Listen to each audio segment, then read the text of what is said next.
ஒரு நிமிஷம் கண்களை மூடி ஜெபிப்போம். நேசிக்கிற அன்பின் பரலோக பிதாவே, அப்பா இந்த காலை வேலைக்காய் உமக்கு நன்றி செலுத்துகிறோம்.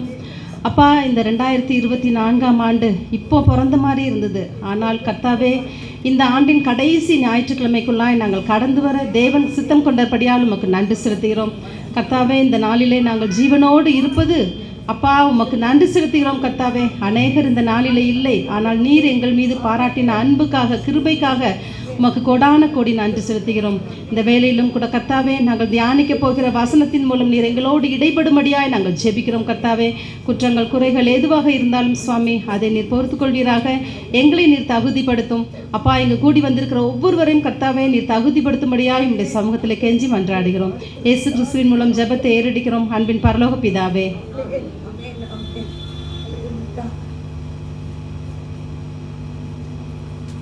கிறிஸ்மஸ் நம்ம எல்லாரும் இருக்கிறோம். அதனால் இயேசுவினுடைய பிறப்பு குறித்து நம்ம அநேகமாக தியானித்துட்டு இருக்கிறோம் இல்லையா? இந்த நேரத்தில் நான் உங்களோடு பேச போகிறது இயேசு கிறிஸ்துவோடைய மரண பாதை.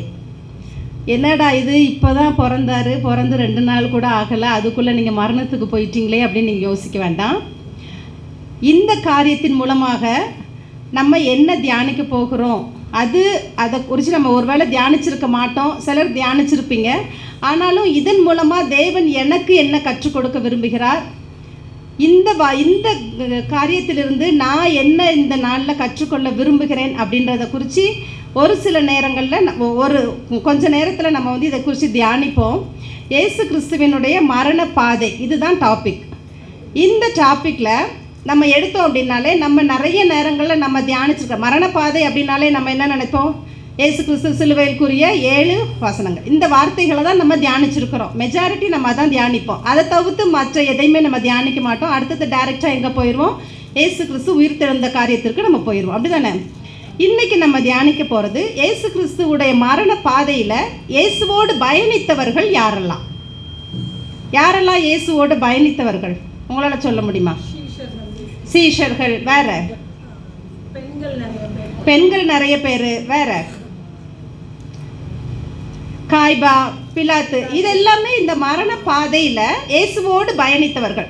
ஒருவேளை அவங்களுடைய ரோல் சின்னதாக இருக்கலாம், சிலரோட ரோல் பெருசாக இருக்கலாம். இப்போ சீஷர்களோட ரோல் இதில் பெருசு. காய்பா, பிலாத்து இவங்களுடைய ரோல் எல்லாம் நம்ம பார்த்தோம்னா ஒரு சின்ன ரோல் தான். அவங்க ஜட்ஜ்மெண்ட் கொடுத்துட்டாங்க அப்படின்னா அதோட அவங்களோட பார்ட் முடிஞ்சிருச்சு. அப்புறம் போர் சேவகர்கள், அப்புறம் வேற யாரு, மகதலேனா மரியாள், அப்புறம் யாரு, அரிமத்தியா ஊரனாகிய யோசேப்பு, அப்புறம் யாரு, யூதாசு, பரபாசு, இந்த கள்ளர்கள், இப்படி நிறைய கேரக்டர்ஸ் இந்த மரண பாதையில் இயேசுவோட டிராவல் பண்ணிட்டு வந்தவங்க. சரியா? இப்போ இந்த டிராவல் பண்ணிட்டு வந்தவங்க எல்லாருமே ஒரே மென்டாலிட்டியில் இருந்தாங்களா? இல்லை. சரியா? எப்படிப்பட்ட மென்டாலிட்டியில் இருந்தாங்க அப்படின்றத அவங்கள நம்ம 2 வகையாக பிரிக்கலாம். ஒரு கேட்டகரி ஆஃப் பீப்புள் என்னென்னா நித்தியத்தை இழந்து போனவர்கள்.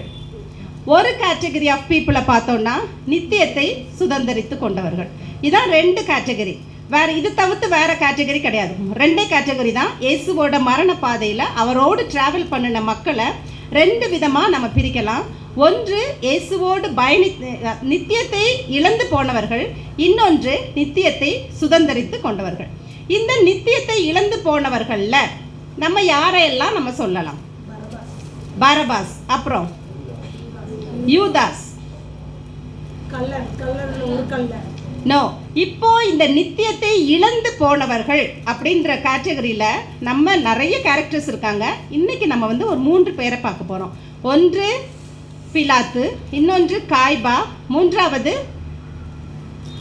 மூன்றாவது யூதாஸ். சரிங்களா? இவங்கெல்லாம் நித்தியத்தை இழந்து போனவர்கள். பரபாஸை குறித்து நீங்கள் சொன்னீங்க. பரபாஸ் கடைசியில் நித்தியத்தை சுதந்திரித்து கொண்டவர். நம்ம அந்த வியூவில் பார்க்கணும்.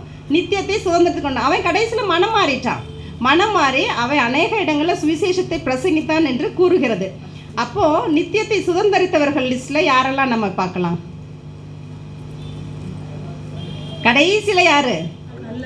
கள்ளன் நித்தியத்தை சுதந்திரித்து கொண்டான். வேற யாரு? சீஷர்கள் நித்தியத்தை சுதந்திரித்து கொண்டதுனால தான் அவங்களால கடைசி நாட்களில் இயேசு கிறிஸ்துவினுடைய வல்லமையை அவங்க பெற்றுக்கொண்டதுக்கப்புறம் அநேக இடங்களில் சாட்சிகளாய் அவர்கள் எழுந்து நின்றார்கள், இரத்த சாட்சிகளாய் மரித்தார்கள். சரிங்களா? இப்போ ஒவ்வொரு கேரக்டரையும் பற்றி சும்மா ஒரு ஃபியூ வேர்ட்ஸ் நம்ம பார்ப்போம். காய்பா, அடுத்தது பிலாத்து, அதுக்கப்புறம் யூதாஸ். இந்த 3 பேரும் என்ன செஞ்சாங்கன்னு சொன்னேன்? நித்தியத்தை இழந்து போனவர்கள். நித்தியத்தை இழந்து நல்ல மனசில் பதிச்சு வச்சுக்கோங்க. நித்தியத்தை இழந்து போனீங்க. மோசஸ் குறித்து நான் பேசினேன்னு சொன்னீங்க. உண்மையிலே ரொம்ப சந்தோஷமாக இருந்துச்சு. யாருக்கோ ஒருத்தருக்கு அது பிரயோஜனமாக இருந்திருக்கு. அதே போல தான் இதுவும் பிரயோஜனமாக இருக்கும்னு நான் நம்புகிறேன். நித்தியத்தை இழந்து போனவர்களில் ஃபர்ஸ்ட் நம்ம பார்க்க போகிறது காய்பா. இந்த காய்பா யார்? Who is Caiaphas? வசனத்துக்கு போவோமா? மத்தேயு 26ஆம் அதிகாரம் 57ஆம் வசனம்.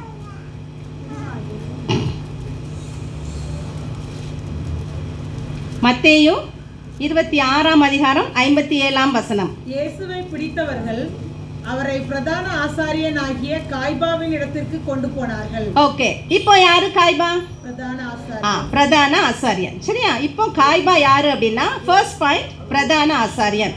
இந்த காய்பா அடுத்தது என்ன சொல்றாங்கன்னா, அந்த நாட்கள்ல இந்த காய்பா எந்த ஒரு பிரச்சனையாக இருந்தாலும் முக்கியமான முடிவை எடுக்கக்கூடிய சூழ்நிலையில் உள்ள மனுஷன் தான் இந்த காய்பா. அதாவது சொல்ல போனா he is a judge. சரிங்களா? ஃபர்ஸ்ட் பிரதான ஆசாரியன்னு சொல்லிட்டேன். ரெண்டாவது பார்க்க போனால் அவர் ஒரு ஜட்ஜு.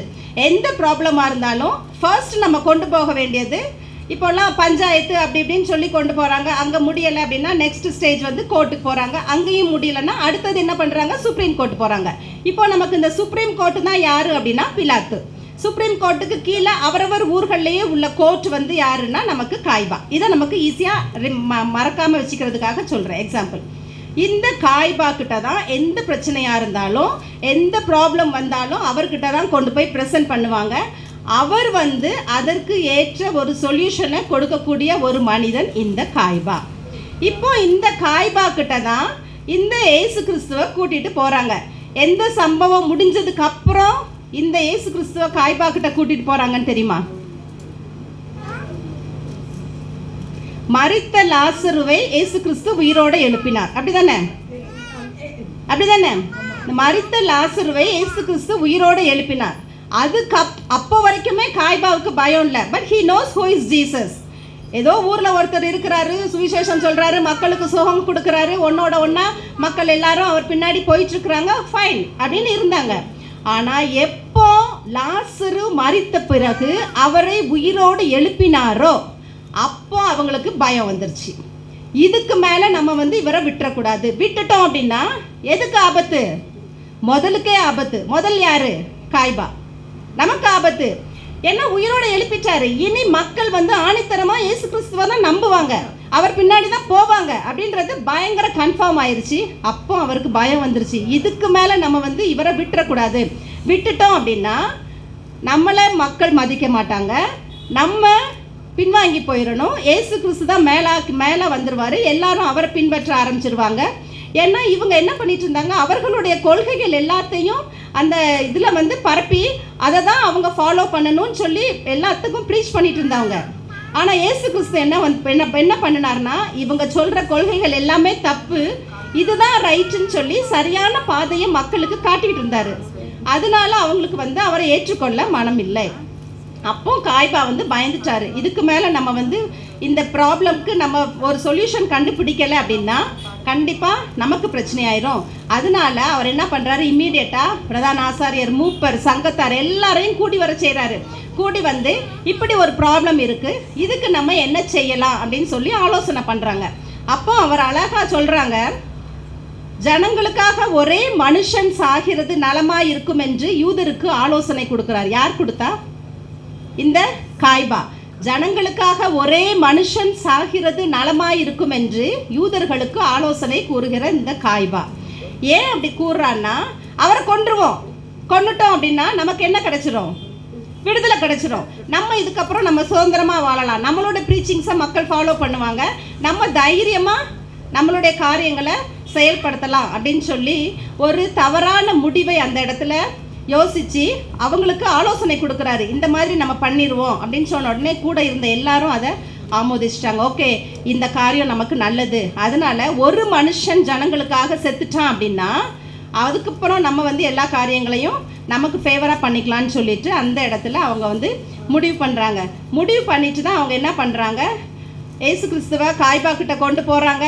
காய்பா கிட்ட கொண்டு போகும்போது அங்கே வந்து அவருக்கு விரோதமாக பொய் சாட்சி தேடினார்கள் அப்படின்னு சொல்லி வசனம் சொல்லுது. பொய் சாட்சி தேடினார்கள் எங்க? மத்தேயு 26ஆம் அதிகாரம் 59ஆம் வசனத்துக்கு போனீங்கன்னா, அவரை கொலை செய்ய பொய் சாட்சி தேடினார்கள். ஆனா அவருக்கு விரோதமாக பொய் சாட்சி தேடுறாங்க. அங்க கிடைச்சிச்சா சாட்சி? கிடைக்கல. கடைசி எத்தனை சாட்சி கிடைச்சது? எத்தனை சாட்சி கிடைச்சது? 2 பொய் சாட்சி கிடைச்சது. நீ பைபிள் நல்லா வாசிக்கணும். எத்தனை பொய் சாட்சி கிடைச்சது? 2 பொய் சாட்சி கிடைச்சது. அதுக்கப்புறம் தான் இவர் வந்து யோசிக்கிறாரு, இதுக்கு மேலே நம்ம வந்து இவரை க்ளோஸ் பண்ணிடணும் அப்படின்ற ஒரு கன்க்ளூஷனுக்கு வந்து அவரை யார்கிட்ட ஹேண்ட் ஓவர் பண்ணுறாரு? எதனால அவர்கிட்ட ஹேண்ட் ஓவர் பண்ணுறாரு? ரத்தப்பழி தான் மேலே வந்துடக்கூடாது. அந்த ஒரே ரீசன் தான். அவர் நினச்சிருந்தா எந்த ஒரு சாதகமான ஆன்சரையும் அந்த இடத்துல எடுத்திருக்க முடியும், ஒரு சொல்யூஷனை கண்டுபிடிச்சிருக்க முடியும். ஆனால் இன்னொன்று வந்து அது தேவனுடைய சித்தம் கிடையாது. அவருடைய வேலை வந்து வரலை, கரெக்டாக நிறைவேறணும் அப்படின்றதுனால இந்த காரியங்கள் எல்லாம் நடந்தது. ஆனாலும் காய்பாவோட சம்பவத்தை வச்சு நம்ம பார்க்கும்போது ரத்தப்பழி தான் மேலே வந்துடக்கூடாது அப்படின்ற ஒரே காரணத்துக்காக அவர் என்ன பண்ணிடுறாரு, பிலாத்துக்கிட்ட ஹேண்ட் ஓவர் பண்ணிடுறாரு. நிறைய நேரங்களில் நம்மளுடைய லைஃப்பில் நம்ம என்ன பண்ணுறோம், எது சரி, இந்த இடத்துல இந்த முடிவை தான் எடுக்கணும், இந்த இதுக்கு இந்த ஜட்ஜ்மெண்ட் கொடுத்து ஆகணும் அப்படின்றது நமக்கு தெரியும். ஆனால் நிறைய நேரங்களில் காய்பாவை போல் நம்ம நழுவிடுறோம். அப்படி தானே? நிறைய நேரங்களில் காய்பாவை போல் நம்ம நழுவுகிறவர்களாக இருக்கிறோம். இந்த குணம் என்னோட வாழ்க்கையில் இருக்குதா அப்படின்னு சொல்லி நம்ம யோசித்து பார்க்கணும். காய்பாவை போல் கடைசி நேரத்தில் அவர்கிட்ட ஒப்படைச்சிட்டு ரட்சிப்பை நான் இழந்து போயிட்டேன்னா, நித்தியத்தை நான் இழந்து போயிட்டேன்னா அப்படின்னு சொல்லி ஒரு நிமிஷம் நம்ம சிந்திக்கணும். அடுத்த குணம் யாரை பற்றி பார்க்க போகிறோன்னா பிலாத்து. இந்த பிலாத்து யார்?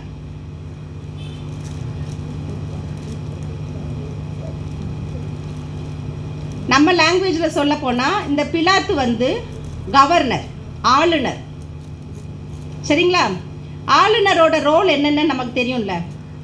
கடைசி இங்கே நடக்கிற பிரச்சனை, இங்கே நடக்கிற பிரச்சனை எல்லாத்துக்கும் விடை தேட முடியாவிட்டால் கடைசி அது எங்கே போகும்? ஆளுநர்கிட்ட போகும், கவர்னர்கிட்ட போகும். கவர்னர் வந்து சரியான ஒரு தீர்ப்பை கொடுப்பாரு அப்படின்ற ஒரு நம்பிக்கையில் கடைசி அங்கே கொண்டு போவாங்க. அப்படி தானே? இந்த பிலாத்து ஆளுநர். அந்த நாட்களில் அவர் வந்து ஆளுநர். அவர் வந்து யூதேயாவை 10 வருஷம் அரசாண்டாருன்னு சொல்லி நம்ம வேதத்தில் வாசிக்கிறோம். சரிங்களா? 10 வருஷம் அரசாண்டிருக்காரு. அப்போ அவருக்கும் இயேசு கிறிஸ்துவை பற்றி நல்லா தெரியும். அவருக்கு இயேசு கிறிஸ்துவை தெரியாதுன்னு சொல்லி சொல்லவே முடியாது. ஏன்னா அவருக்கு 10 வருஷம் அரசாட்சி செஞ்சுருக்கிறாரு, நல்லாவே தெரியும். இங்கே வேதத்தில் நம்ம மத்தேயு 27ஆம் அதிகாரம் 17ஆம் வசனம் பார்க்கும்போது, மத்தேயு 27ஆம் அதிகாரம் 17ஆம் வசனம். ஓகேவா? பொறாமையினாலே அவரை ஒப்பு கொடுத்தார்கள் என பிலாத்து அறிகிறான். அப்போ இயேசு நல்லவர்னு பிலாத்துக்கு தெரியுமா தெரியாதா? தெரியும். தெரிஞ்சதுனால தான் அவரே ஸ்டேட்மெண்ட் என்ன கொடுக்குறாரு, பொறாமையினாலே ஒப்பு கொடுத்தார்கள். சரிங்களா? அப்போ இயேசு நல்லவர்னு தெரியும். ஆனால் இந்த இடத்துல பிலாத்து செஞ்ச மிகப்பெரிய தவறு என்னன்னா, மக்களுக்கு பயப்படுறான். மக்களுக்கு பயப்படுறான். நம்ம அப்படி தானே இருக்கிறோம். நிறைய நேரங்களில் நம்ம இதை ஓப்பனாக பேசிட்டா அவங்க நம்மளை என்ன சொல்லுவாங்க அப்படின்னு சொல்லி மக்களுக்கு பயப்படுறான். இன்னொன்று, பதவியை தக்க வச்சுக்கணும்.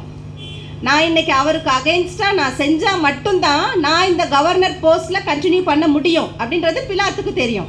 அதனால என்ன பண்ணுறாரு, அவருக்கு ஃபேவராக பேசாமல் அவரை கொலை செய்கிறதுக்கு ஒப்பு கொடுத்துடுறாரு. அப்படி தானே? இரண்டாவது பார்த்தோன்னா, ஜனங்களை பிரியப்படுத்த மனம் கொண்டான் அப்படின்னு சொல்லி வாசிக்கிறோம். மார்க்கு 15ஆம் அதிகாரம் 15ஆம் வசனம்.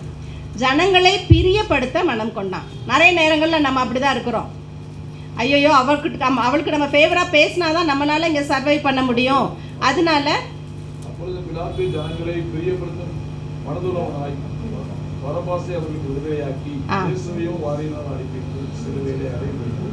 ஓகே, அப்போது ஜனங்களை பிரியப்படுத்த மனம் கொள்கிறான். ஃபர்ஸ்ட் அவன் என்ன செஞ்சான் அப்படின்னா, பொறாமையினாலே அவரை ஒப்பு கொடுக்கிறார்கள் என அறிகிறான். அவரை ஸ்டேட்மெண்ட் சொல்கிறாரு, பொறாமையினால அவரை ஒப்பு கொடுக்குறாங்கன்னு சொல்லி ஹீ நோஸ். ரெண்டாவது என்ன செய்கிறாருன்னா, ஜனங்களை பிரியப்படுத்த அவன் மனம் கொள்கிறான். நம்ம வேதத்துலேருந்து தான் வாசிக்கிறோம், இது எதுவுமே வெளியிலேருந்து எடுக்கிற ரெஃபரன்ஸ் கிடையாது, பைபிளில் எழுதியிருக்கிற வசனங்கள். ஜனங்களை பிரியப்படுத்த மனம் கொள்கிறான். மூன்றாவது அவனுடைய ஓப்பன் ஸ்டேட்மெண்ட் என்னன்னா, மரணத்துக்கு ஏதுவான ஒன்றும் செய்யவில்லை என அவரே டிக்ளேர் பண்ணுறாரு. சரிங்களா? அப்போ பிலாத்துக்கு நல்லாவே தெரியும் ஏசு கிறிஸ்து எப்படிப்பட்டவர், அவர் எப்படிப்பட்ட அற்புதங்களை மக்கள் மத்தியில் செய்கிறாரு, அவருடைய ப்ரீச்சிங்ஸ் என்ன, அது நியாயமான ப்ரீச்சிங்ஸா இல்லை அந்த கவர்மெண்ட்டுக்கு அகெயின்ஸ்டாக அவர் ப்ரீச் பண்ணுறாரா, எல்லாமே அவருக்கு தெரியும். ஆனாலும் அவருடைய பதவி முக்கியம். அவர் அகெயின்ஸ்டாக தீர்ப்பு சொல்லிட்டாருன்னா மக்கள் மத்தியில் பெரிய கலகம் உண்டாகும். ஏன்னா அவங்க என்ன சொல்கிறாங்க, ஜனங்கள் என்ன சொல்கிறாங்கன்னா, தன்னை ராஜா என்று சொல்லிக் கொள்கிற யாருமே ராயனுக்கு விரோதி அப்படின்னு சொல்லிட்டாங்க. ஒருவேளை இவரை விடுதலை பண்ணிட்டா என்ன சொல்கிறாங்க பிலாத்துக்கிட்ட, ஒருவேளை நீங்கள் இயேசு கிறிஸ்துவை விடுதலை பண்ணிட்டீங்கன்னா நீங்கள் ராயனுக்கே விரோதி ஆயிடுவீங்க அப்படின்னு சொன்ன உடனே அவருக்கு பயம் வந்துட்டு, அப்போ நம்ம ராயனுக்கே விரோதி ஆயிட்டோம் அப்படின்னா அடுத்த ஸ்டெப் என்ன நடக்கும், பதவி பறி போயிடும். அப்படி தானே, பதவி பறி போயிடும். அப்போ நம்ம பதவி பறி போயிடுச்சுன்னா நமக்கு இங்கே செல்வாக்கு கிடையாது, எல்லாமே நமக்கு ஃபெயிலியர் ஆயிரும்.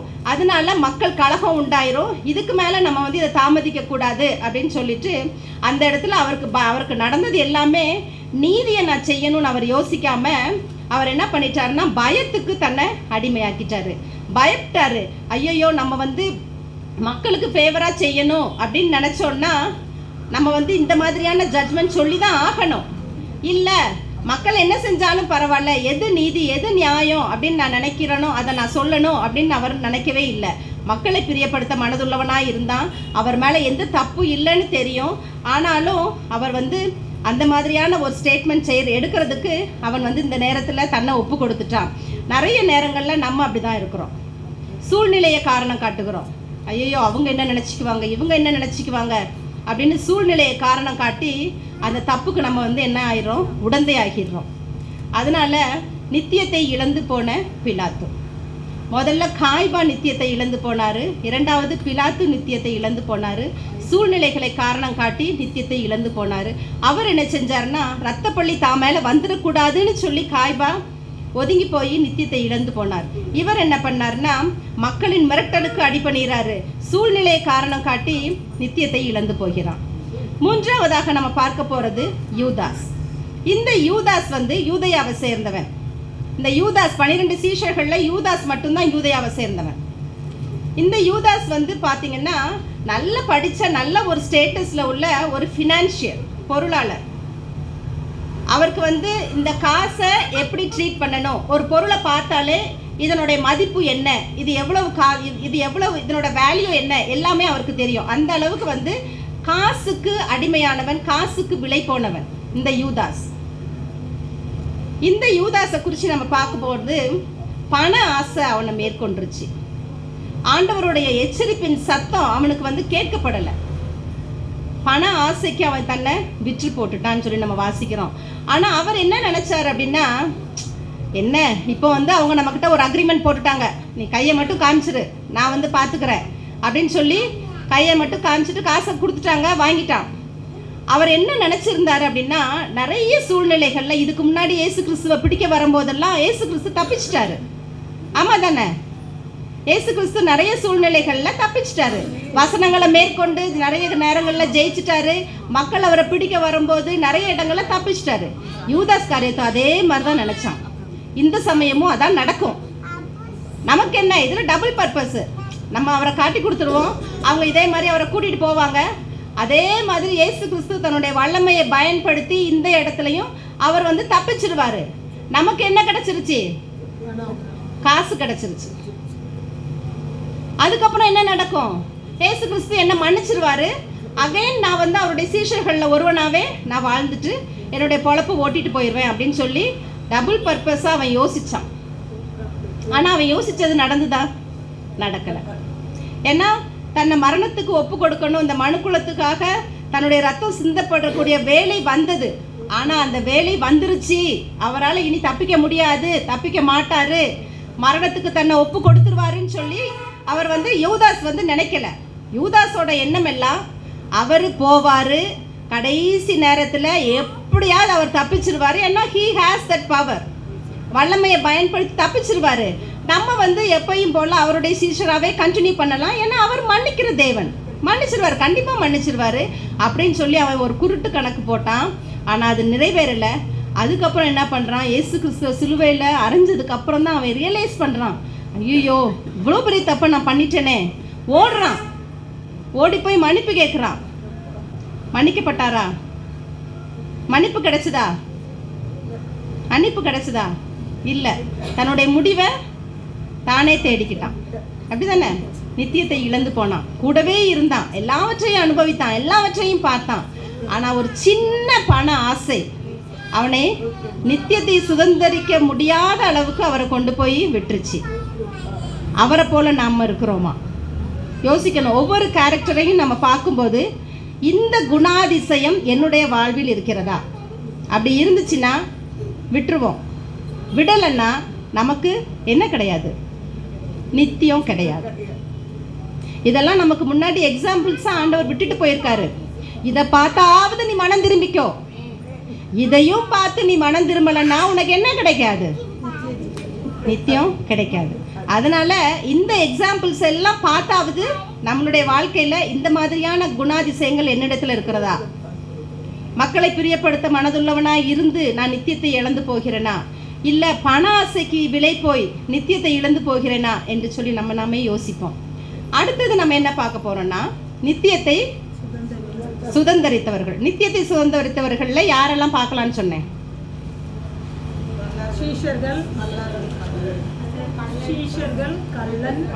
ஃபர்ஸ்ட் நம்ம பார்க்க போறது பரபாஸ், சரிங்களா? அடுத்தது சீஷர்கள், மூன்றாவதாக கல்லன். இந்த 3 பேரை குறித்து நம்ம பார்ப்போம்.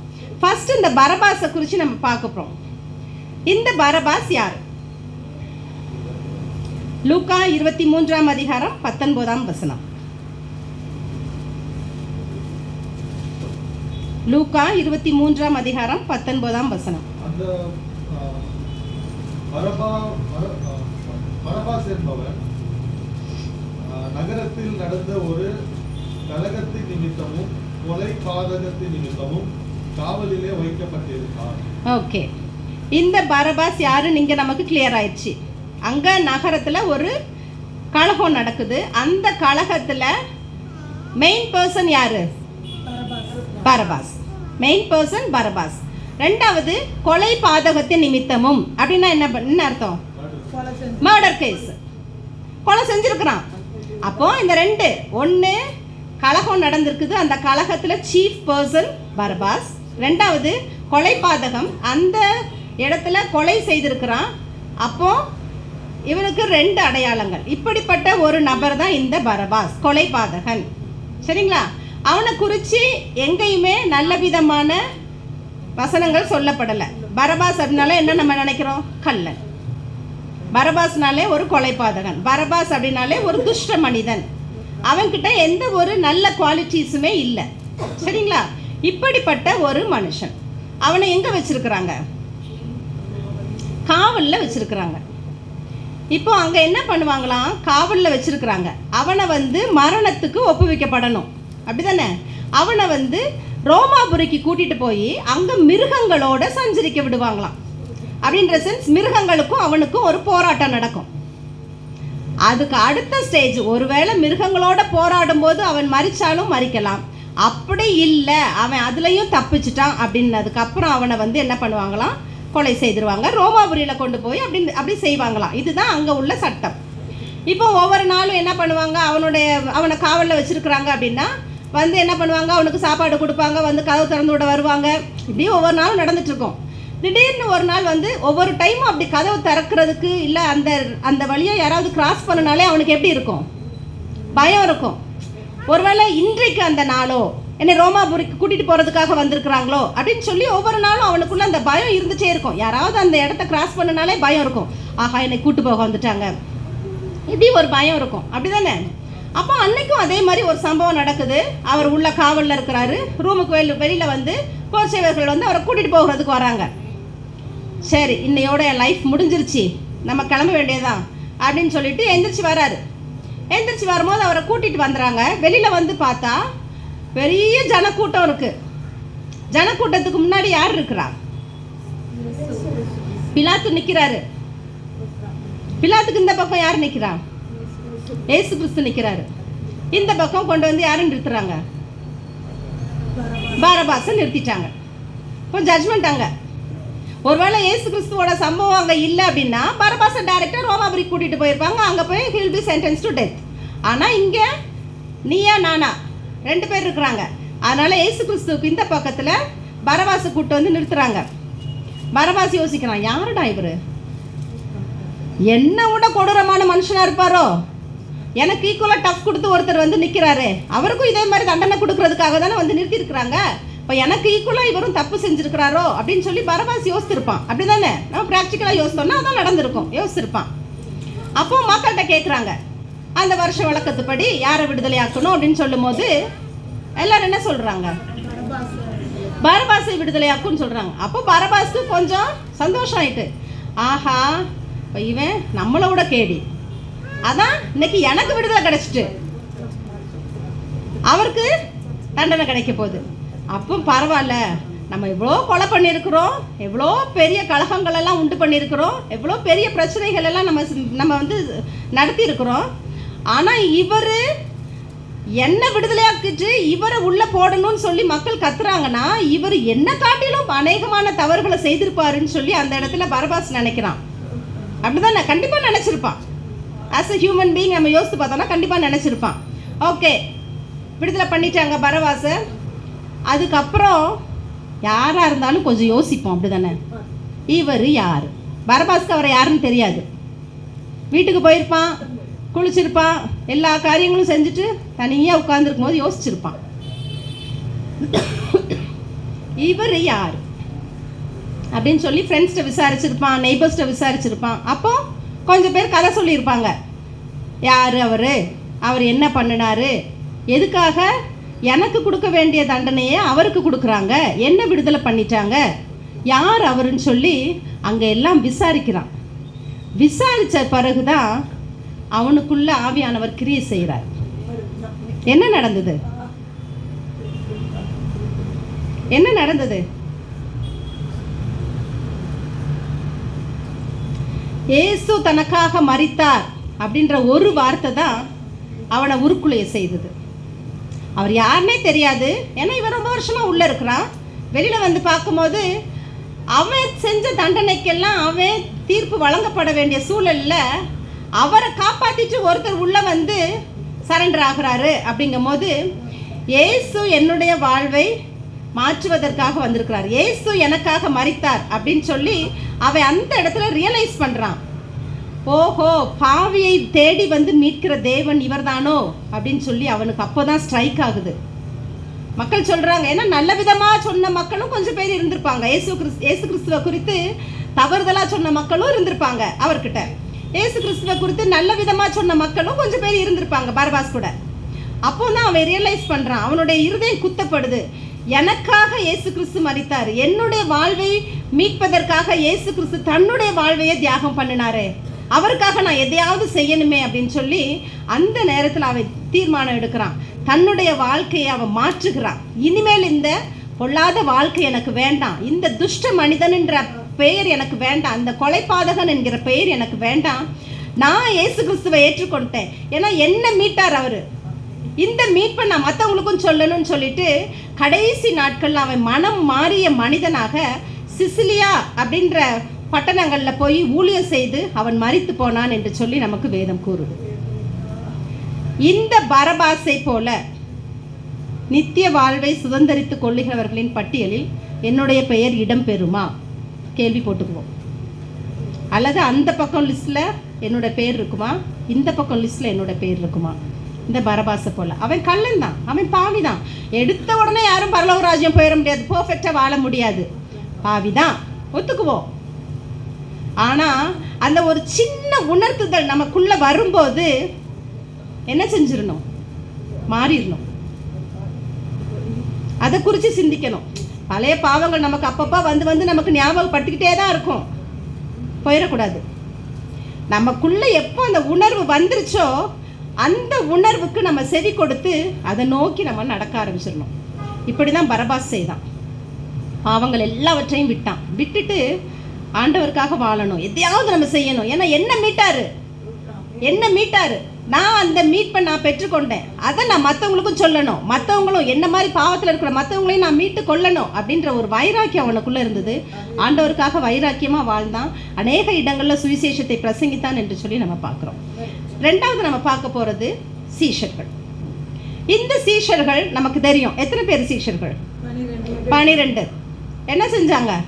கூடவே இருந்தாங்க. எல்லாத்தையும் விட்டுட்டாங்க. அப்படிதானே? எல்லாத்தையும் விட்டுட்டாங்க. நீ வா அப்படின்ன உடனே என்ன பண்ணிடுவாங்க? அங்கேயே படகை விட்டுருவாங்க, அங்கேயே வலையை விட்டுருவாங்க. எல்லாத்தையும் விட்டுட்டு அவர் பின்னாடி போயிடுவாங்க. அப்படிதானே ஏசப்பா அவங்களெல்லாம் கூட்டி சேர்த்துருந்தாரு. 12 சீஷர்கள் எப்பவும் அவங்க கூட தான் இருந்தாங்க. கடைசி நேரத்தில் கெத்செமனைக்கு போகிறார் இயேசு கிறிஸ்து. என்ன சொல்லிட்டு போனார்? நீங்கள் இங்கே இருங்கப்பா, ஜெபம் பண்ணிட்டுருங்க, நான் கொஞ்சம் அப்புறமா போகிறேன், அங்கே போய் நான் ஜெபம் பண்ணிட்டு வரேன்னு சொல்லிட்டு போகிறார். அப்படி தானே? என்ன செஞ்சாங்க? தூங்கிட்டாங்க. நம்மளும் அப்படி தானே இருக்கோம். ஜெபம் பண்ணுறதுக்குன்னு எந்திரிப்போம், என்ன பண்ணிடுவோம்? தூங்கிடுவோம். அப்படி தானே? எத்தனை பேர் அப்படி இருக்கிறோம்? கை தூக்க சொல்லலை. யோசிச்சு பார்ப்போம், நம்ம மனசில் யோசிச்சு பார்ப்போம். சீஷர்களை போல தான் நம்மளும் என்ன சொல்கிறோம்? நான் எல்லா வாரமும் சர்ச்சு போகிறேன், எல்லா ஃபாஸ்டிங் ப்ரேயர் போகிறேன், எல்லா கூட்டத்துக்கும் போகிறேன், நிறைய வீடுகளுக்கு போகிறேன், நிறைய பேருக்கு சுவிசேஷத்தை சொல்கிறேன், 24 hours பைபிள் பைபிள் பைபிள் பைபிள்னே நான் வாழ்கிறேன். ஜெபம் பண்ண போகும்போது என்ன பண்ணிடுறோம்? கொஞ்சம் அசந்துடுறோம். அப்படி தானே? தூங்கிடுறோம். சீஷர்கள் இதை தான் செஞ்சாங்க. சரி, ஜெபம் பண்ணுங்கப்பா, கொஞ்ச நேரமாவது எனக்காக விழித்திருக்க கூடாதான்னு சொல்லிட்டு திரும்ப போகிறாரு. Again he came. என்ன பண்ணாங்க? திரும்பவும் தூங்கிச்சாங்க. எதுக்கு முக்கியத்துவம் கொடுத்துட்டாங்க? சோம்பலுக்கு அடிமையாயிட்டாங்க. நான் அப்படி தான் இருக்கேன். நீங்கள் உங்களை யோசித்துக்கோங்க, எப்படி இருக்கீங்க? ஜெபம் பண்ணணும். அந்த மீட்டிங்ஸ்க்கெலாம் போகும்போது நிறைய நேரங்களில் யோசிப்போம், சே எப்படி இவங்களாலலாம் இவ்வளோ வல்லமையாக பிரசங்கம் பண்ண முடியுது, எப்படி இவங்கெல்லாம் இப்படி வர்ஷிப் பண்ணுறாங்க, இப்படியெல்லாம் வாழணும், இப்படியே இருக்கணுமே அப்படின்னு நான் நினச்சிருக்கேன். அப்படி இந்த ஒரு ப்ரேயர்ஃபுல் லைஃபுக்குள்ளேயே இருக்கணும். அப்போ நான் நினைப்பேன், என்னை சுற்றி ஒருவேளை ஒரு 10 பேர் இப்படி ஜெபம் பண்ணுற கூட்டத்துக்குள்ளேயே நான் இருந்தேன்னா ஒருவேளை நான் அப்படி இருப்பேனா இருக்கும். தனியாக போயிட்டேன்னா என்ன பண்ணுவேன்? தூங்கிடுவேன். அப்போ நான் அதை விரும்ப மாட்டேன். ஐயோ, தனியாக இருந்தோன்னா தானே தூங்குறோம், எனக்கு இந்த லைஃப் வேண்டாம். எப்போவும் என்னை சுற்றி ஒரு 10 பேர் இப்படி ப்ரேயர் பண்ணிகிட்டே இருக்கிறவங்க கூடயே நான் இருக்கணும்னு சொல்லி நான் ரொம்ப ஆசைப்படுவேன். ஏன்னா நான் தூக்கத்தை மேற்கொள்ளணும்னு நான் நினைப்பேன். ஆனால் என்னால் முடியலை. ஏன்னா வீட்டில் தனியாக தானே இருக்கிறோம். நம்ம ஜெபம் பண்ணணும்னு நினைக்கும் போது பிள்ளைங்க நம்ம கூட வர மாட்டோம். ஏன்னா பிள்ளைங்க படிக்க போயிடுவாங்க. நம்ம தனியாக உட்காந்து பைபிள் வாசிச்சுட்டு இருப்போம். ஒரு 2 அதிகாரம் வாசிப்போம். இன்னைக்கு 5 அதிகாரம் வாசிக்கணும் அப்படின்னு சொல்லி தீர்மானிச்சு 2 அதிகாரம் வாசிப்போம். 2வது அதிகாரம் முடியும் போது ஃப்ளாட்டு. அப்புறம் ஒரு அரை மணி நேரம் கழிச்சு, 5 அதிகாரம் வாசிக்கணும்னு நினச்சோமே, முடியலையே அப்படின்னு யோசிப்போம். அப்படி தானே? இதே தான் சீஷர்களும் செஞ்சாங்க. 24 மணி நேரம் கூட இருந்தாங்க. அவர் செஞ்ச எல்லாத்தையும் பார்த்தாங்க. லாசர் உயிரோடு எழுப்புனதை பார்த்தாங்க, அநேகருக்கு சுகம் கொடுத்ததை பார்க்குறாங்க, சாப்பாடு இல்லாமல் மீட்டிங்கில் உட்காந்துருந்தவங்களுக்கு சாப்பாடு கொடுக்குறாங்க, 5 அப்பம் 2 மீனை வச்சு 5000 பேரை போஷித்ததை பார்க்குறாங்க, எல்லாத்தையும் பார்க்குறாங்க. அவருடைய வேலை வந்துவிட்டது, மரணத்துக்கு அவர் ஒப்புவிக்கப்பட போகிறார் என்பது அவருக்கு தெரியும், காட்டி கொடுக்க போகிறவன் ஒருத்தன் இருக்கிறான் என்பது எல்லாமே அவர் ஓப்பன் டிக்ளரேஷன் தான். எதையுமே சீஷருக்கு அவர் மறைக்கவே இல்லை, எல்லாமே தெரியும். ஆனாலும் அந்த கடைசி நேரத்தில் அந்த சோம்பலுக்கு அவங்க தங்களை அடிமையாக்கிட்டாங்க, சோம்பலுக்கு விலை போயிட்டாங்க. அதனால அவங்களால அந்த ஜெபத்தில் உறுதியாக தரிச்சிருக்க முடியல. நம்மளுடைய வாழ்க்கையில் அநேக நேரங்களில் நம்ம சோம்பலுக்கு அடிமையாகி இந்த மாதிரியான காரியங்களை செஞ்சிடறோம். ஆனால் கடைசியில் என்ன நடந்தது? அவர் உயிர்த்தெழுந்து வந்ததுக்கப்புறம் சீஷர்களுக்கு என்ன கொடுத்தாரு? பரிசுத்த ஆவியின் அபிஷேகத்தை கொடுத்தாரு. அப்போ தான் உணர்றாங்க, மிஸ் பண்ணிட்டோமே. எதை மிஸ் பண்ணிட்டோம்? நித்தியத்தை மிஸ் பண்ணிட்டோம். ஆனால் என்னைக்கு பரிசுத்த ஆவியின் அபிஷேகத்தை அவங்களுடைய வாழ்க்கையில் பெற்றுக்கொண்டாங்களோ அந்த நிமிஷம் முடிவெடுத்தாங்க, இதுக்கு மேலே நித்தியத்தை நம்ம என்ன செஞ்சிடக்கூடாது, இழந்து போயிடக்கூடாது. ஓடுவோம், எங்கெல்லாம் ஓட முடியுமோ ஓடுவோம். அநேக ஊர்களில் இந்த சீஷர்கள் போய் சுவிசேஷத்தை பிரசங்கம் பண்ணினாங்கன்னு சொல்லி நம்ம வேதத்தில் வாசிக்கிறோம். அப்படி தானே? இந்த சீஷர்களை போல. ஒருவேளை ஆரம்பத்தில் நம்மளுடைய வாழ்க்கையிலையும் இந்த மாதிரியான சோம்பலுக்கு அடிமையாகி பிசாசுக்கு விலை போய் நம்ம நித்தியத்தை இழந்து போகிற காரியத்தில் ஈடுபட்டிருந்தாலும் கடைசியில் ஒரு வாய்ப்பு நமக்கு கிடைக்குது. அந்த ஒரு வாய்ப்பை நம்ம உதாசீனப்படுத்தாமல் அதை பிடிச்சிக்கிட்டோம் அப்படின்னா இவர்களைப் போல நித்தியத்தை சுதந்திரித்து கொண்டவர்களின் பட்டியலில் நம்முடைய பெயரும் இடம்பெறும். சரிங்களா? மூன்றாவதாக நம்ம பார்க்க போகிறது யாரு? கள்ளன். கடைசி, தூங்கிடாதீங்க. கள்ளன். சரிங்களா? இந்த கள்ளன் என்ன செஞ்சான்? ஒரு கள்ளன் என்ன செய்யறான்? கிண்டல் பண்றான். அப்படிதானே? எத்தனை பேர் தொங்கிட்டு இருந்தாங்க? எத்தனை கள்ளர்கள் அங்க தொங்கிட்டு இருந்தாங்க? 2. ஒருத்தர் என்ன செய்யறான்? இகழ்ந்து பேசுறான், கிண்டல் பண்றான். அப்படிதானே? லூக்கா 23ஆம் அதிகாரம் எடுத்துக்கோங்க. லூக்கா 23ஆம் அதிகாரம் 39ஆம் வசனத்துக்கு வாங்க. அன்றியும் சிலுவையில் அறையப்பட்டிருந்த குற்றவாளிகளில் ஒருவன், அப்போ 2 பேர் இருக்காங்க, ஒருவன் என்ன சொல்றாருன்னா, நீ கிறிஸ்துவானால் உன்னையும் எங்களையும் ரட்சித்துக்கொள் என்று அவரை இகழ்ந்தான், கிண்டல் பண்ணிட்டான் ஒருத்தன். சரி, அவனோட சாப்டர் முடிஞ்சிருச்சு. இப்போ அடுத்தது ஒருத்தன் இருக்கிறான் இல்லையா, அவன் என்ன செய்யறான்? அடுத்த வசனம் வாசிங்க. மற்றவன் அவனை நோக்கி, நீ இந்த ஆக்கினைக்குட்பட்டவனாய் இருந்தும் தேவனுக்கு பயப்படுகிறது இல்லையா? நாமோ நியாயப்படி தண்டிக்கப்படுகிறோம், நாம் நடப்பித்தவைகளுக்கு தக்க பலனை அடைகிறோம், இவரோ தகாததொன்றையும் நடப்பிக்கவில்லையே என்று அவனை கடிந்து கொண்டு இயேசுவை நோக்கி, ஆண்டவரே, நீர் உம்முடைய ராஜ்யத்தில் வரும்போது அடியேனை நினைத்தருளும் என்றார். சரி, இங்க பாத்தீங்கன்னா 4 காரியங்கள் செய்யறான். ஃபர்ஸ்ட் 40வது வசனத்துல என்ன பண்றாருன்னா, தேவனுக்கு பயப்படுகிறது இல்லையா? தன்னுடைய வாயாலே என்ன டிக்ளேர் பண்றான்? தேவன். அந்த வார்த்தையை டிக்ளேர் பண்ணிட்டான். அப்படிதானே? அங்கேயே அவனுக்கு ரட்சிப்பு கிடைச்சிட்டு. தேவன் அப்படின்ற வார்த்தையை தன்னுடைய வாயாலே அவன் அறிக்கை செய்கிறான். 2வது பார்த்தீங்கன்னா, இவரோ தகாததொன்றையும் நடப்பிக்கவில்லையே, அவரை குறித்து சாட்சி சொல்றான். ஃபர்ஸ்ட் அவர் தேவன் என்பதை தன்னுடைய வாயால் அறிக்கை செய்கிறான். 2வது அவர் தகாததொன்றையும் நடப்பிக்கவில்லையே என்று அவரை குறித்து சாட்சி கொடுக்கிறான். யாரு? கள்ளன். சரிங்களா? 3வது என்ன செய்யறான் அப்படின்னா, ஆண்டவரே கெஞ்சுறான். ஆண்டவரே அப்படின்னு சொல்லி கெஞ்சுறான்.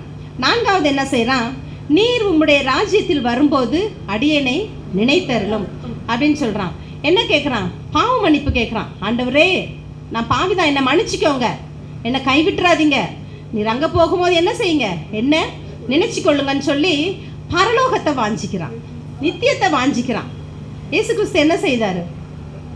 அடுத்த வசனம் என்ன சொல்லுது? இன்றைக்கு நீ என்னுடனே கூட பரதீசில் இருப்பாய் என்று மெய்யாகவே உனக்கு சொல்றேன். கன்ஃபார்ம் ப்ராமிஸ் பண்ணிட்டாரு. மெய். இன்றைக்கு நீ என்னுடனே கூட பரதீசில் இருப்பாய். எப்போ நம்ம நித்தியத்தை வாஞ்சிக்கிறோமோ அந்த நிமிஷமே உனக்கு கொடுத்துட்டேன்னு சொல்லிட்டு ஆண்டவர் அந்த இடத்துல ப்ராமிஸ் பண்ணிட்டார். இந்த கள்ளனுக்கு அந்த சான்ஸ் கிடைச்சது. நம்ம நினைப்போம் இவன் கள்ளன், ஏன்னா மோஸ்ட்லி கொண்டு போய் சிலுவையில் அறையிறாங்க அப்படின்னா அவன் ரிப்பீட்டடாக அந்த தொழிலை செஞ்சுட்டே இருந்திருப்பான். ஒரு தடவை செஞ்சுட்டான்றதுக்காக கொண்டு போய் அங்கே செஞ்சுவாங்க, அவனுக்கு அந்த தண்டனை ஒப்புவித்திருக்க மாட்டாங்க. ரிப்பீட்டடாக அவன் அந்த தொழிலுக்கு அடிமையாயிட்டான். கடைசியில் தான் அவனுக்கு ஜட்ஜ்மெண்ட்டு, அங்கே போய் அவனை சிலுவையில் அறையணும்னு சொல்லிட்டு அங்கே போயிருக்கிறாங்க.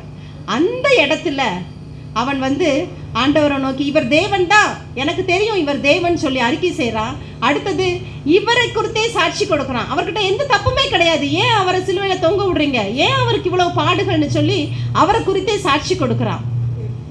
அடுத்தது, ஆண்டவரே என்னுடைய பாவங்களை மன்னியும், என்னுடைய பாவங்களை மன்னியும், நான் பாவிதான் சொல்லி அவன் அக்செப்ட் பண்ணுறான்.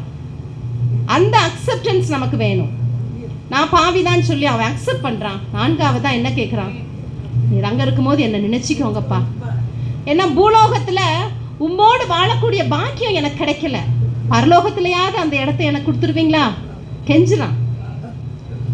அவனுடைய உள்ளான இருதயத்தை ஆண்டவர் பார்க்கிறார். பார்த்து என்ன செய்கிறார்? அந்த இடத்திலேயே அவனுக்கு ஒரு அஷ்யூரன்ஸ் கொடுத்துட்டார். ஷியோர், நீ என்னோட கூட பரதீசில் இருப்பாய் என்று சொல்லி ஒரு அஷ்யூரன்ஸ் கொடுக்குறார். இந்த பாக்கியத்தை நீங்களும் நானும் பெற்றுக்கொள்ளணும். இவ்வளோ வசனம் கேட்குறோம், இவ்வளோ ஆலயத்துக்கு வர்றோம், இவ்வளோ மீட்டிங்ஸ் போகிறோம், கடைசியில் நம்முடைய வாழ்க்கை நித்தியத்தை இழந்து போகிறவர்கள் பட்டியலில் இருந்துருமோமோ அப்படி மட்டும் போயிடவே கூடாது. அதை விட பரிதாபம் வேற எதுவுமே கிடையாது. அப்படி தானே? என் குடும்பம், என்னுடைய பிள்ளைகள், என்னுடைய கணவர், என்னுடைய அப்பா அம்மா, என்னுடைய உற்றார் உறவினர் யாருமே இந்த ஸ்லாக்கியத்தை இழந்துடக்கூடாது. உங்களால் போய் சொல்ல முடியல, நான் சொன்னால் கேட்க மாட்டாங்க, நீ என்ன பெரிய பரிசுத்தவானா என்கிட்ட வந்து சொல்கிறே, கேட்க மாட்டாங்க. ஜஸ்ட் நீல், கடவுள்கிட்ட ஜெபம் பண்ணுங்க. என்றாவது ஒரு நாள் ஒரு மாற்றம் அவங்களுக்குள்ள வரும். மாற்றத்தை நீங்கள் கொடுங்க ஆண்டவரேன்னு சொல்லி ஜெபம் பண்ணுவோம். இந்த நித்தியத்தை இழந்து போகிறவர்களின் லிஸ்ட்டில் ஒரு நாளும் நான் போயிடக்கூடாது ஆண்டவரே. ஜெபம் பண்ணுவோமா? கண்களை மூடுவோம்.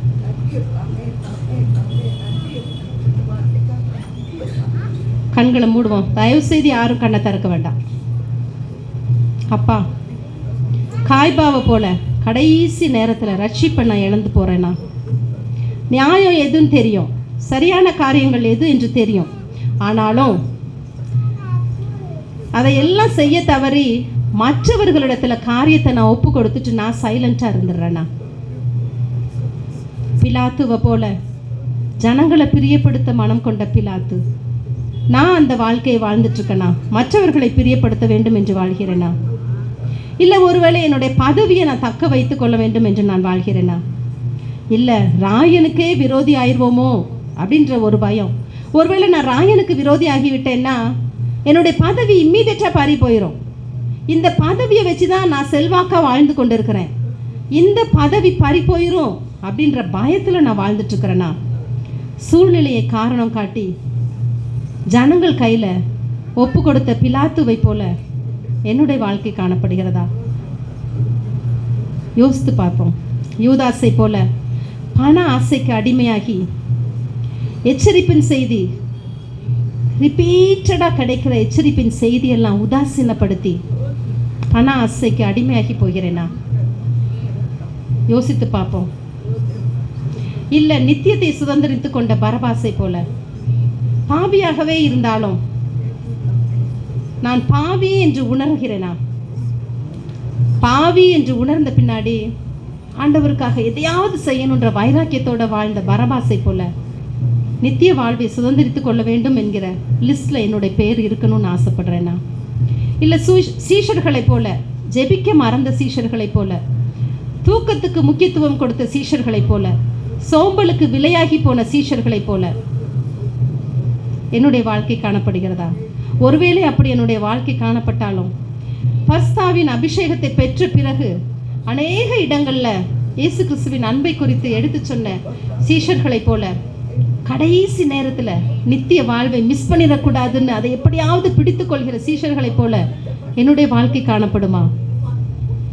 அல்லது எல்லாராலும் முத்திரை போடப்பட்ட கல்லன் கடைசி நிமிஷத்தில் ஆண்டவரே என்னை ஏற்றுக்கொள்ளுங்க, பூலோகத்தில் உம்மோடு கூட வாழக்கூடிய பாக்கியத்தை எனக்கு நீங்கள் கொடுக்கலையேப்பா, இவ்வளோ நாள் நான் அதை மிஸ் பண்ணிட்டேனே, இனி நான் அதை மிஸ் பண்ண மாட்டேன், ஆனால் நான் மிஸ் பண்ண மாட்டேன், நான் உம்மோடு கூட வாழணும்னு நினைக்கிறப்போ எனக்கு அந்த பாக்கியம் இல்லாமல் போயிடுச்சு, என்னை ஏற்றுக்கொள்ளுங்கப்பா, பரலோகத்திலையாவது நான் உம்மை கூட வாழணும், அந்த பாக்கியத்தை எனக்கு கொடுப்பீங்களா? கெஞ்சி மன்றாடுகிறான். அந்த கல்லனை போல நம்முடைய வாழ்க்கை காணப்படுமா? தடவியாகி நான் அவரை கண்டு கொள்ளணும், வைராக்கியத்தோட வாழ்ந்த அநேகரை குறித்து நம்ம வேதத்தில் பார்க்குறோம். அப்படிப்பட்ட வாழ்க்கை என்னிடத்தில் காணப்படுமா? நம்மை நாமே யோசித்து பார்ப்போம். நித்தியத்தை இழந்து போகிறவர்களின் பட்டியலில் ஒரு நாள் என்னோட பேர் வந்துடக்கூடாது ஆண்டவரே. எப்படியாவது நித்தியத்தை நான் சுதந்திரித்து கொள்ளணும், இல்லைன்னா நான் வாழ்ந்த வாழ்க்கை வீணாக போயிடும். இத்தனை ஆண்டு காலம் எனக்கு நீர் கொடுத்த ஜீவன் வீணாக போயிடும். ஆண்டவரே அந்த வாழ்க்கை எனக்கு வேண்டாமப்பா. கடைசி நேரத்தில் ஆண்டவர் கொடுக்குற எச்சரிப்பின் செய்தியை நான் கேட்காம என்னுடைய செவிகளை மழுக்க விட்டுடுறேனா? அப்பா என்ன ஒரு விஷயம் மன்னியும், நான் பாவிதான் சொல்லி நான் அக்செப்ட் பண்ணுறேன், என்னுடைய பாவத்தை நான் ஒத்துக்கொள்கிறேன், நான் விட்டு வந்த பாவங்களை திரும்ப நினையாதபடிக்கு அப்பா நீ பேசுகிற மெல்லிய சத்தத்தை கேட்பதற்கு என்னுடைய செவிகள் எப்போதும் திறந்திருக்கணும். அப்பா எனக்கும் உமக்கும் இடையில பிரிவினை ஏற்படுத்துகிற எந்த காரியங்களும் எனக்கு வேண்டாம்ப்பா. எனக்கு பதவி வேண்டாம், எனக்கு அந்தஸ்து வேண்டாம், புகழ் வேண்டாம், நித்தியத்தை மாத்திரம் நான் சுதந்திரித்துக் கொள்ளணும் ஆண்டவரே. அதற்குண்டான வழி எதுவோ அதற்கு நேராக என்னை நடத்துங்க. ஒவ்வொரு நாளும் நம்ம கேட்போம். ஆண்டவர் கண்டிப்பாக நம்முடைய ஜெபத்துக்கு பதில் தருகிற தேவன். நம்முடைய ஜெபத்துக்கு ஒரு நாளும் பதில் நான் பெற்றுக்கொள்ளலாம் என்று யாருமே சொல்லவே முடியாது. உட்கார்ந்து நம்மளே செல்ஃப் எக்ஸாமின் பண்ணி பார்ப்போம். எத்தனை நன்மைகள் அவர்கிட்ட பெற்றிருக்கிறோம், எத்தனை நன்மைகள், கவுண்ட்லெஸ். ஆனா இந்த நிமிஷம் மரணம் என்னை சந்திக்குமானால் நான் நித்தியத்தை சுதந்திரித்துக் கொள்வேனா? இந்த ஒரு சிந்தையோடு நம்ம வாழ்வோம். ஒவ்வொரு நாளும் ரினியூ பண்ணுங்க நம்மளுடைய லைஃப். அப்பா போய் எம்ப்ளாய்மெண்ட் கார்டை ரினியூ பண்ணுறோம் இல்லையா? எதுக்கு? எப்பதாவது ஒரு வருஷத்தில் எனக்கு வேலை கிடைச்சிடாதா? உலக பிரகாரமான காரியங்களுக்கு எவ்வளவு முக்கியத்துவம் கொடுக்குறோம். ஆனால் ஒவ்வொரு நாளும் நம்முடைய வாழ்க்கையை ஆண்டவர்கிட்ட ரினியூ பண்ணும்போது கண்டிப்பாக அந்த நித்தியத்தை இழந்து போகாதபடிக்கு கர்த்தர் நம்ம மேலே கிருபையாக இருப்பார். அந்த நித்திய வாழ்வை பெற்றுக்கொள்வதற்கு இன்றைக்கு நீங்களும் நாமும் பிரயாசப்படுவோம். இயேசுவே, என்ன நீர் அப்பா இந்த காரியத்திற்கு நேராய் நடத்துங்க. இந்த வசனங்கள் மூலம் கர்த்தாவே நீர் எங்களோடு இடைப்படும்படியாய் நாங்கள் ஜெபிக்கிறோம். கேட்ட சத்தியங்களை இதோடு விட்டு விடாதபடிக்கு அப்பா ஒவ்வொரு நாளும் அதை ரினியூ பண்ணி கர்த்தாவே என்னுடைய வாழ்க்கையை உமக்குள்ளாய் நான் புதுப்பிக்க தேவன் கிருபை தாங்க. இந்த நித்திய வாழ்வை நான் சுதந்திரித்துக் கொள்வதற்கு நான் என்ன செய்யணுமோ அல்லது நீர் என்னை எப்படி வணைய வேண்டும் என்று விரும்புகிறீரோ அதற்கு நான் என்னை ஒப்பு கொடுக்கிறேன். அப்பா நீங்க காத்துக்கொள்ளுங்க. இயேசு கிறிஸ்துவின் மூலம் ஜெபிக்கிறோம் நல்ல பிதாவே, ஆமென்.